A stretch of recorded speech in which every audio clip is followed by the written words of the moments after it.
में बनाया गया जो इन्वायरमेंट प्रोटेक्शन एजेंसी है, क्योंकि ग्रीन एरिया आपके मेरे बच्चों ने इन फिजाओं में सांस लेना होता है, तो ग्रीन एरिया एक परसेंटेज किसी भी शहर की वो डिस्टर्ब नहीं होनी चाहिए।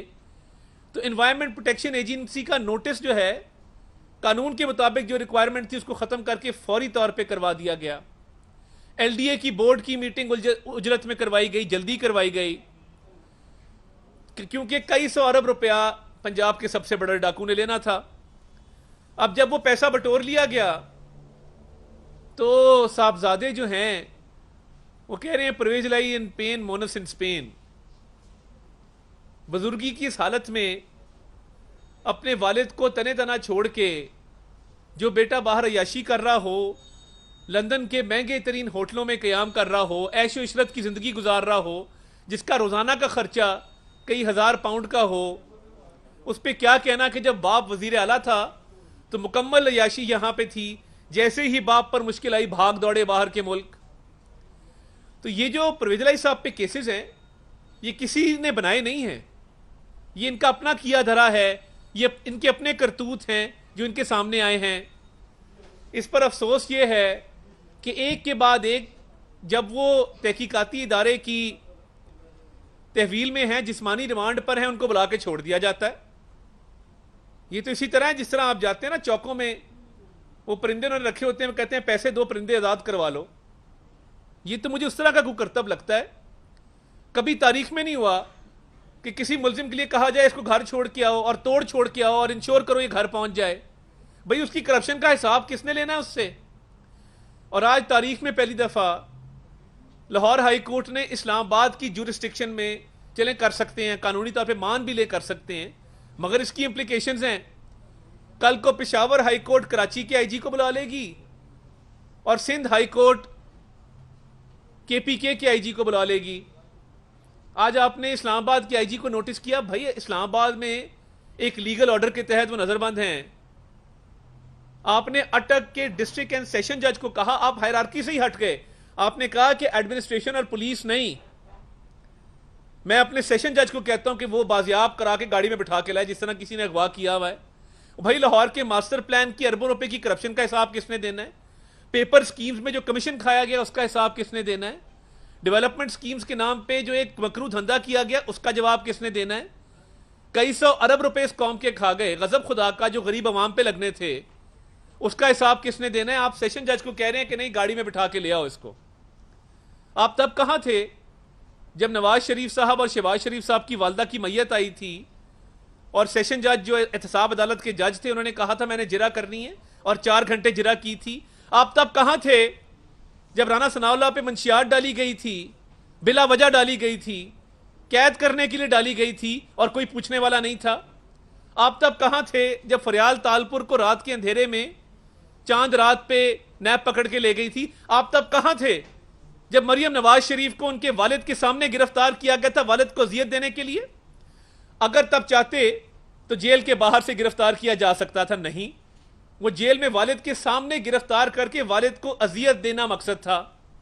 आप तब कहां थे जब एहसन इकबाल जैसा शरीफ आदमी नारोवाल स्पोर्ट्स सिटी के केस में अंदर था? आप तब कहां थे जब आहा चीमा का 3 साल का बेटा और 5 साल का बेटा बिलक बिलक के सवाल करता था कि मेरा वालिद 3 साल घर क्यों नहीं आया? 3 साल की तो सजा हुआ करती है। आप तब कहां थे जब साद रफीक और उसका भाई 1.5 साल जेल में थे? आप तब कहां थे जब हमजा शहबाज शरीफ को 2 साल सिर्फ इसलिए कैद भेजा गया क्योंकि वह नवाज शरीफ का भतीजा और शहबाज शरीफ का बेटा है? उसकी 11 माह की बच्ची को कौन जवाब देता? तब तो आपको ख्याल नहीं आया। आज आप इतने बड़े मुजरिम के लिए कहते हैं कि उसको घर छोड़ के आओ। आज आप इतने बड़े मुजरिम के लिए कहते हैं कि मैं अपनी लाहौर हाई कोर्ट की जुरिस्डिक्शन भी नहीं देखूंगा, मैं अटक के सेशन जज को कहता हूं कि इसको पेश कर दें। आज आपको इंसाफ याद आ गया। तब आपको इंसाफ याद नहीं आया था, खौफे खुदा नहीं आया था कि जब पूरे पूरे खानदान अंदर थे सिर्फ इसलिए कि उस वक्त के हाकिम का ये शाही हुक्म था कि इनको अंदर करना है? तब तो आपको इंसाफ याद नहीं आया, खौफे खुदा नहीं आया। और आज पुलिस अफसरान पे जिस तरीके से कंटेम्प्ट लगाने की बातें की जा रही हैं, मुझे ये बताएं कि उनका क्या कसूर है। यानी एक पुलिस अफसर जो अपने फराइज निभाते हुए एक काम करता है, पुलिस अफसर का क्या कसूर है? आज शो कॉज नोटिस की बातें हो रही हैं, शो कॉज नोटिस दिए जा रहे हैं, कंटेम्प्ट की बातें हो रही हैं। कंटेम्प्ट तो आप पे लगता है कि आपने अपनी जुरिस्डिक्शन से हट के बाहर की एक जुरिस्डिक्शन से एक आईजी को शो कॉज किया है। कंटेम्प्ट तो आप पे लगता है कि आपको चाहिए था कि कोई कानून, कोई ज़ाब्ते का आप ख्याल करते और इस तरह के ऑर्डर पास ना करते कि घर तक छोड़ के आओ। जब जब घर तक छोड़ने के ऑर्डर आएंगे और मुल्जिमान की पुष्टपनाही रोब्स पहन के बेंच पे मौजूद जजेस करेंगे, तो फिर इंसाफ बिकेगा भी और इंसाफ बेतौकीर भी होगा। मैं बस इतनी सी बात आपके सामने रखना चाहता था, जो मैं समझता था कि ज़रूरी है कि एक शख्स जिस पे करप्शन के संगीन इल्ज़ामात हैं, उसको किस तरीके से out of the way relief दिया जा रहा है। बहुत शुक्रिया आपका। साहब, इसमें क्योंकि हमें कोर्ट की जो एक इज्जत है, वकार जो है, उसको तो भरोसे खातिर रखना है। अब जो हाई कोर्ट के ऑर्डर्स थे उसमें ये लिखा था वाज़ेह तौर पे कि कोई भी अथॉरिटी, कोई भी इंटेलिजेंस एजेंसी, कोई भी पुलिस परवेज इलाही को गिरफ्तार ना करे, और पुलिस की तहवील में ऑर्डर हुआ था कि आप इनको छोड़ के आए। तो ये चले आपकी तनकीद अपनी जगह, लेकिन कहीं कोर्ट की जो डायरेक्शन, बड़ा अच्छा सवाल है साहब आपका। जी बिल्कुल, अगर परवेज इलाही साहब निकलते ही किसी शख्स को गोली मार देते, कत्ल कर देते, तो क्या यह बहाना लिया जाता कि कोर्ट ने कहा था कि घर छोड़ के आना है, तो रास्ते में ये रेप करें, ये डकैती करें, ये चोरी करें, ये अगवा करें, कोई ना पूछे? अगर भाई वो किसी और केस में मतलूब हैं या उनका कोई और डिटेंशन ऑर्डर है, ये ब्लैंकेट ऑर्डर अब बंद होने चाहिए। ये नहीं हो सकता कि आप किसी भी शख्स को कहें ये आज भी बरी, ये कल भी बरी, ये परसों भी बरी, ये आने वाले 2 महीनों के लिए बरी है। इस तरह के ब्लैंकेट ऑर्डर दुनिया में कहीं नहीं होते। जो यहां पे लूट सेल लगी हुई है और थोक के हिसाब से ऑर्डर दिए जा रहे हैं, एक शख्स मतलूब है तो पकड़ा जाएगा। ये तो नहीं हो सकता ना कि आप कह दें कि किसी भी केस में नहीं पकड़ा जाएगा। ये कानून के साथ, कानून की हुक्मरानी के साथ मजाक है कि आप ब्लैंकेट कवर दे दें, ब्लैंकेट बेल दे दें, ब्लैंकेट रिलीफ दे दें और उसके बाद कहें कि जी इसको कोई नहीं पकड़ेगा। तो ये ऑर्डर था ही नहीं जिस पर अमल दरामद होता। और मैं ये समझता हूं कि इस्लामाबाद के डिप्टी कमिश्नर का एक legally valid carried out order था जिस पर अमल दरामद कराया गया है। सर ये बताएं, आप हमेशा अदालतों पे तनकीद करते नजर आते हैं, उनके फैसलों के ऊपर जो भी पार्टी एग्री होती है वो अदालतों में तनकीद करती है। सर आप हुकूमत में रहे, आप मुझे ये बताएं कि आपने इस अदलिया जो 140 नंबर पे इस वक्त मौजूद है, उसकी बेहतरी के लिए क्या आपने ऐसा काम किया जिसकी वजह से आप कहें, आप क्रेडिट लें? सबसे पहले 2008 में शहबाज शरीफ साहब की हुकूमत आती है पंजाब के अंदर। सेशन जजेस की तनख्वाहें, सिविल जजेस की तनख्वाहें 10 गुना बढ़ा दी गई थी, उनको गाड़ियां दी गई थी। जिन लोगों ने पंजाब में रिपोर्टिंग की है वो जानते हैं कि बजट में इजाफा कर दिया गया था कि जुडिशरी में एक पॉजिटिव चेंज आए। पहली बात। दूसरी बात, जब भी हमारी गवर्नमेंट रही है, क्योंकि ये इंतजामी अमूर चीफ जस्टिस साहिबान के हवाले होते हैं, जितना बजट चीफ जस्टिस साहिबान ने मांगा है उससे बढ़ के उनको मिला है। जितनी मराद चीफ जस्टिस साहिबान ने मांगी हैं उससे बढ़ के उनको दी गई हैं। अब करप्ट नासिर की निशानदही करना भी तो हमारी जिम्मेदारी है ना। अब जस्टिस मज़ाहिर अली अकबर नकवी साहब आज भी बैठे हैं, उनके खिलाफ जो रेफरेंस दायर किया गया था वो समाअत के लिए मुकर्रर ही नहीं होता। यानी उसका तरीक़ेकार ही कोई नहीं है कि उसको समाअत के लिए किसने मुकर्रर करना है। 40 करोड़ का प्लॉट 10 करोड़ में ले लिया और उसकी भी पेमेंट किसी थर्ड पार्टी ने की है, और जिससे खरीद रहे हैं वो एक दिन पहले खरीद रहा है। फजिंग की गई है, लेयरिंग की गई है, कोई पूछने वाला नहीं है। उनके दोनों बेटे जिसने लॉ कॉलेज से फारिग हुए हैं, मेरी तो पहली जो मुझे एक केस की फीस में 47,000 रुपया मिली थी, 15-15, 20-20 लाख की रिटेनरशिप मिली हुई है। क्योंकि ये जज साहब के बेटे हैं तो तमाम सरकारी इदारे पाबंद हैं कि इनको महीने की रिटेनरशिप देनी है, फीस देनी है। उनके पैनल के ऊपर है, बड़े बड़े बैंकों के पैनल के ऊपर हैं, LDA के पैनल के ऊपर हैं, हाउसिंग डिपार्टमेंट के पैनल के ऊपर हैं। ये तो ब्लैकमेलिंग करते हैं सरकारी इदारों को कि हमारे बच्चों को फीसें दी जाएं। जब पेश होते हैं तो यूं मुंह ऊपर करके कहते हैं अंकल रिलीफ दें। अब सामने बैठा अंकल है, वो रिलीफ किस तरह रोकेगा? यही कहानी एक हमारे इधर भाई की है, गुलजार साहब का दामाद था, अबू जर सलमान खान न्याजी साहब आजकल टीवी शीवी पे भी आते हैं। सिर्फ गुलजार साहब के दामाद होने की वजह से उसको लॉन्चिंग पैड मिला, वरना हम जानते हैं ना कि कितना जो है वो महारत थी और कितनी जहानत थी। तो ये सिलसिला बंद होना चाहिए। हमने तो भरपूर कोशिश की कि हम अपने दौर में ये काम करें, मगर देखिए अदलिया पे तनकीद बिला वजह नहीं है, बेजा नहीं है। हम दलाइल से बात करते हैं, शवाहिद दे के बात करते हैं, सबूत दे के बात करते हैं। हमने तो भुगता है, और मैं एक ऐसा शख्स हूं जिसका खानदान का ताल्लुक अदलिया के साथ रहा है। मुझे तो दुख होता है ये बातें करते हुए, मगर आप मुझे बता दें कि जब इंसाफ का ये हाल होगा कि सन इन लॉ और मदर इन लॉ बताएगी कि किसको रिलीफ देना है किसको नहीं देना, एक तरफ दामाद है एक तरफ सास है, तो चल गई कोर्टें फिर आपकी।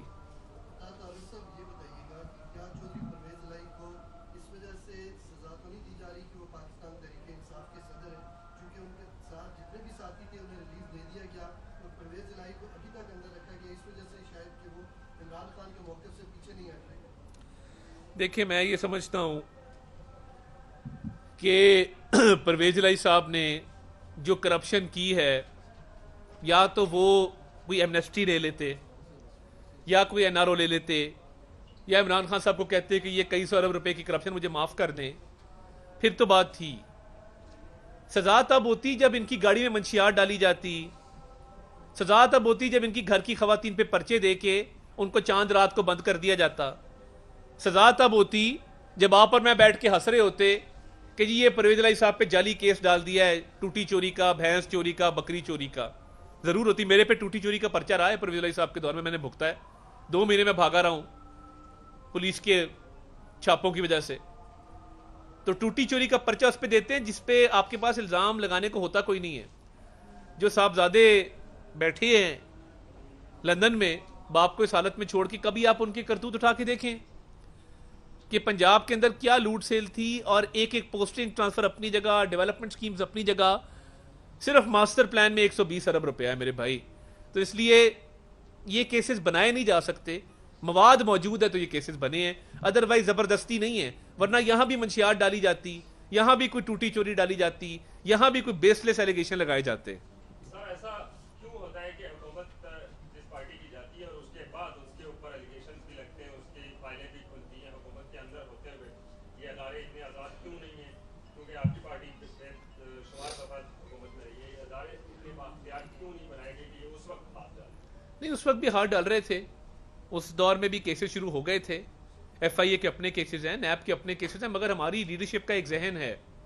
मुझे कभी मेरे सदर ने, मेरे कायद ने बुला के नहीं कहा कि फलां पे फलां केस बना दो या फलां पे फलां केस बनना चाहिए। वो बात भी नहीं करते केसेस के ऊपर। उनकी कोशिश होती है कि मुल्क की तरक्की, मुल्की मामलात पे बात की जाए। तहरीक इंसाफ की पार्टी थी जो शाम को शाबाशें मिलती थी गालम गलोच के ऊपर, बद तहजीबी के ऊपर, बदतमीजी के ऊपर, केसेस बनाने के ऊपर। आज मुझे बताएं ना, हमने तो इधर ही रहना है, इसी मिट्टी में दफन होना है। आज किधर है शहजाद अकबर जो केसेस बनाते थे? आज क्यों मुल्क से बाहर हैं? या आज किधर है शहबाज गिल? उनका क्या फ्यूचर है? पूरे मुल्क से इंतकाम लेके मैंने एक टॉक शो किया शहबाज गिल साहब के साथ। शुरू में मेरे घर पे शाम को उन्होंने इंक्वायरी की, एक कागज भेज दिया, क्योंकि टॉक शो में मेरी आवाज थोड़ी ऊंची थी। हमने तो ये चीजें देखी हैं। तो इदारे आजाद हैं, वो अपने तौर पे काम कर रहे हैं। मैं नहीं समझता कि कोई इंतकाम का अंसर मौजूद है। हाफिज साहब सीनियर है, जरा हाफिज साहब। इस वक्त पूरी कौम का जो मसला है वो है महंगाई, बिजली के बिल। आपकी हुकूमत पिछले 16 माह रही है और इस वक्त जो सूरत हाल नजर आ रही है कि एक तो शहबाज साहब भी लंदन चले गए, फिर डार साहब भी लंदन चले गए। मुस्लिम लीग नून जिसने महंगाई के खिलाफ मार्च भी किया था, PDM के प्लेटफॉर्म से सब आए थे। अब इस अवाम के आंसू पूछने वाला कोई नहीं है। सारा मलबा ऐसे लग रहा है कि निगरान हुकूमत पे डाल के आप अपनी गली से निकलना चाह रहे हैं, ऐसा महसूस होता है। आप सब बहुत शुक्रिया।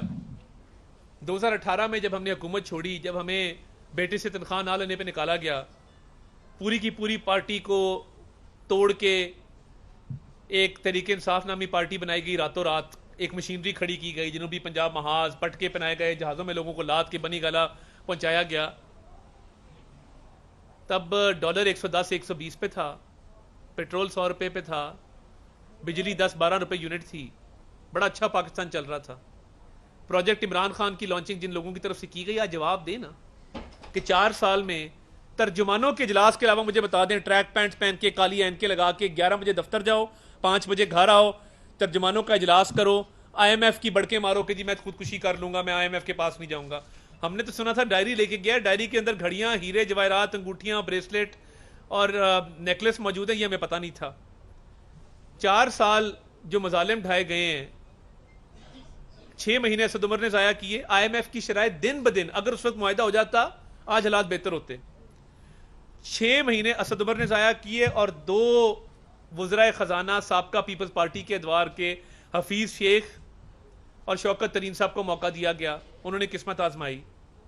16 माह में हमने तो मलबा उठाया ना, अपनी सियासत दाव पे लगाई रियासत को बचाने के लिए कि अगर खुदा ना खासा ये मुल्क डिफॉल्ट होता तो डॉलर 500-600 पे होता, एयरलाइनें बंद हो जाती, सरमायाकारी बंद हो जाती, इंडस्ट्री बंद हो जाती, एक्सपोर्ट्स बंद हो जाती। हमने तो उस चीज़ को आके बचाया है। और वो 16 माह आपके सामने हमने क्या किया है, वो भी आपके सामने। जो 4 साल हुकूमत की, मुझे बता दें 10 साल खैबर पख्तूनख्वा में इनकी हुकूमत थी। आज पेशावर के लेडी रीडिंग हॉस्पिटल में जाएं, अगर तो वो लाहौर के PKLI हॉस्पिटल से बेहतर है तो आप मुझे सजा दे दें। आज अगर BRT पेशावर, BRT लाहौर से बेहतर है तो मुझे पकड़ लें।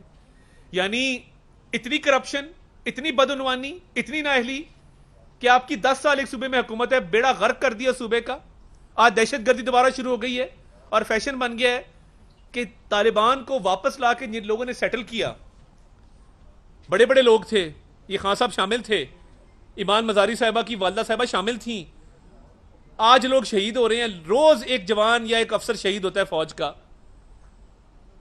TTP को कौन वापस लेके आया, किसने प्रो TTP पॉलिसी बनाई, सब जानते हैं। हम तो दहशतगर्दी से मुल्क को पाक करके गए थे, हम तो अशियाई खुर्दनोश सस्ती करके छोड़ के गए थे, हम तो CPEC को तेज करके गए थे। CPEC को स्लो किसने किया? बैनुल अक़वामी ताल्लुकात को खराब किसने किया? वो 4 साल की दास्तान है और वो एक्सपेरिमेंट इमरान खान है जो इस चीज़ की जिम्मेदार है।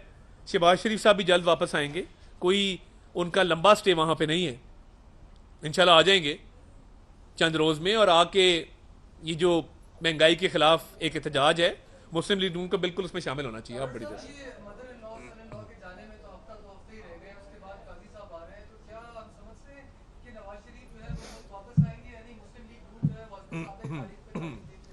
नहीं, देखिए मैं नहीं समझता कि नवाज शरीफ साहब की वापसी का ताल्लुक किसी भी चीफ जस्टिस के टेन्योर के साथ है। 15 अक्टूबर की डेट अनाउंस की गई है, मुशावरत के बाद की गई है और मैं कोई इस पे बात नहीं करना तब तक चीफ जस्टिस कोई आ रहे हैं। बट 16 सितंबर इस मुल्क में एक अहम दिन होगा, एक स्याह दौर का खात्मा होगा और एक जो कानून की धज्जियां बिखेरी गई उस दौर का खात्मा होगा। बहुत शुक्रिया जी।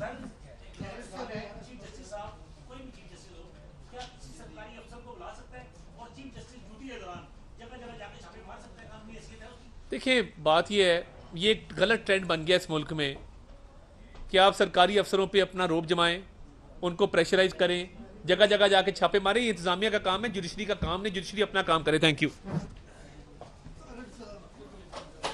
YouTube पर गूगली न्यूज देखने के लिए youtube.com की सर्च बार में गूगली न्यूज TV टाइप करें। गूगली न्यूज के पेज पर सुर्ख रंग के सब्सक्रिप्शन वाले बटन पर क्लिक करना ना भूलिए। YouTube पेज पर अपलोड होने वाली वीडियोस से बाखबर रहने के लिए बेल आइकन पर क्लिक कीजिए। आपको हर नई वीडियो के बारे में नोटिफिकेशन मौसूल हो जाएगा।